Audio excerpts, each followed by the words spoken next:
Minister, ഇതിൽ തന്നെ വരുന്ന മറ്റൊരു കഥാപാത്രമാണ് ആരിഫ് മുഹമ്മദ് ഖാൻ എന്ന ചാൻസലർ. മിനിസ്റ്റർ തന്നെ പറഞ്ഞിട്ടുള്ള പോലെ ഒരു സ്റ്റാറ്റ്യൂട്ടറി പദവിയാണത്.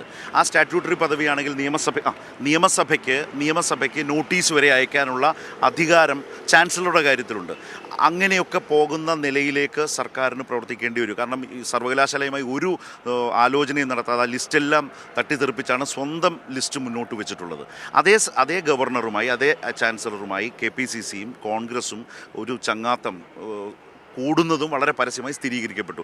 സുധാകരൻ തിരുത്തിയല്ലോ എന്നാണ് കോൺഗ്രസ് ഇപ്പോൾ ആശ്വസിക്കുന്നത്. അത് മതിയോ? അതിലിപ്പോൾ നേരത്തെ പറഞ്ഞാൽ ഒരു തിരുത്തുള്ളത് UDF ഈ പ്രക്ഷോഭത്തിൽ കാണുന്നില്ല. ഞാൻ കോൺഗ്രസ് എന്നാണ് ഞാൻ പറഞ്ഞ നേരത്തെ ഇവർ പറഞ്ഞാൽ ലീഗ് ഈ പ്രശ്നങ്ങളിലൊന്നും വരുന്നില്ല. അപ്പോൾ പ്രതിപക്ഷത്തിനെ തന്നെ വിശ്വാസത്തിലെടുക്കാനായി ഇനിയിപ്പോൾ ആകെ ചെയ്യുന്നത് ഞങ്ങൾ അടി കൊണ്ട് അതിലെങ്കിലും നിങ്ങളൊന്ന് പ്രതികരിക്കുമെന്ന് വേണമെങ്കിൽ ലീഗിനോട് പറയാം. ഇതെല്ലാം അടി കലാപം ഉണ്ടാക്കിയിട്ട് ഞങ്ങൾ അടി കൊണ്ടിട്ടെങ്കിലും നിങ്ങൾ പ്രതികരിച്ചില്ലല്ലോ എന്ന് ലീഗിൻ്റെ അടുത്ത് അപേക്ഷിച്ചിട്ട് വേണമെങ്കിൽ ഒരു പ്രതികരണം നടത്താം. ഇപ്പോൾ കരിങ്കോടി ഇതെല്ലാം വന്നു കഴിഞ്ഞപ്പോൾ ശ്രീ കുഞ്ഞാലിക്കുട്ടി പറഞ്ഞല്ലോ മലപ്പുറത്ത് ഇങ്ങനെയുള്ള പ്രതിഷേധമൊന്നും ഉണ്ടാവില്ല, ഞങ്ങൾ ബഹിഷ്കരിക്കുന്നുണ്ട്, വേറെ ഒന്നുമില്ല എന്ന് പറഞ്ഞു. പിന്നെ സമ്മർദ്ദം ചെലുത്തിയിട്ടാണ് UDFൻ്റെ കെട്ടുറപ്പെന്നൊക്കെ പറഞ്ഞ് പിന്നെ അദ്ദേഹം തിരുത്തി പറയുക ചെയ്തത്. യഥാർത്ഥത്തിൽ ബഹിഷ്കരണം പോലും അവരുടെ മനസ്സിലുണ്ടായോ എന്ന് എനിക്കറിയില്ല. ബഹിഷ്കരണം ഒരു ആലോചന ഇല്ലാതെ നടത്തിയതിൻ്റെ ഭാഗമായി യഥാർത്ഥത്തിൽ പ്രതിപക്ഷത്തിന് വലിയൊരു അവസരം കേരളത്തിൽ നഷ്ടപ്പെട്ടു. ജനങ്ങളോട് സംവദിക്കാനും നാടിൻ്റെ പ്രശ്നങ്ങളുടെ ചർച്ചയിൽ കൊണ്ടുവരാനുള്ള വലിയ സന്ദർഭം ഇവരുടെ ഒറ്റയാൾ തീരുമാനത്തിൻ്റെ ഭാഗമായി നഷ്ടപ്പെടുകയാണ് ചെയ്യുന്നത്.